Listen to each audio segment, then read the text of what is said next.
உங்களுக்கு காஞ்சனா, அரண்மனை, தில்லுக்கு திட்டு இந்த மாதிரி ஜேனர்ல ஒரு காமெடி கலந்த ஹாரர் படத்தை பார்க்கணும் அப்படின்னு ஆசைப்படுறீங்களா? அப்ப இது உங்களுக்கான படம் தாங்க.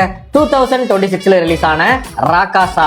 இந்த படத்தோட ஸ்டோரி என்னன்னா, ரொம்ப வருஷத்துக்கு முன்னாடி ஒரு கிராமத்துல அரண்மனை கோட்டைக்குள்ள பிரம்ம ராட்சசன் அப்படிங்கிற ஒரு கொடூரமான அரக்கன் ஒருத்தவன் இருக்கான். இந்த ராட்சசனுக்கு எப்பயெல்லாம் பலி தேவைப்படுதோ அப்பையெல்லாம் 3 விதமான எச்சரிக்கைகளை அந்த ஊர் மக்களுக்கு தெரியப்படுத்துவான். உடனே அந்த ஊர் மக்கள் எல்லாரும் ஒருத்தவனை தேர்ந்தெடுத்து கோட்டைக்குள்ள அனுப்பி பலி கொடுப்பாங்க. சோ அப்படியே கட் பண்ணா நம்ம ஹீரோ அமெரிக்காவில இருந்து அவரோட லவரை பார்க்க சொந்த ஊருக்கு வர்றாரு. ஆனா அவரோட லவருக்கு அன்னைக்கு தான் வேற ஒருத்தனோட கல்யாணம் ஆகுது. இத பார்த்து நொந்து போன நம்ம ஹீரோ சரக்கடிச்சுக்கிட்டு தகராறு பண்ணிட்டு இருக்காரு. இப்படி இருக்கிற சிச்சுவேஷன்ல பிரம்மராட்சசன் திரும்பவும் பலி கேட்க ஆரம்பிக்கிறான். ஒரு கட்டத்துல நம்ம ஹீரோவே பலிக்காக அந்த கோட்டைக்குள்ள போக வேண்டிய சிச்சுவேஷன் ஏற்படுது. இதுக்கப்புறம் என்ன ஆச்சு? பிரம்மராட்சசனை ஹீரோ கொன்னு அந்த கோட்டையை விட்டு வெளியே வந்தாரா, இல்ல பிரம்மராட்சசன் ஹீரோவை கொன்னாரா அப்படிங்கறத சொல்றதா இந்த படத்தோட மீதி ஸ்டோரியே. இந்த படத்தோட பாசிட்டிவ்னா ஃபர்ஸ்ட் ஹாஃப்ல அங்கங்க வர்ற காமெடி தாங்க.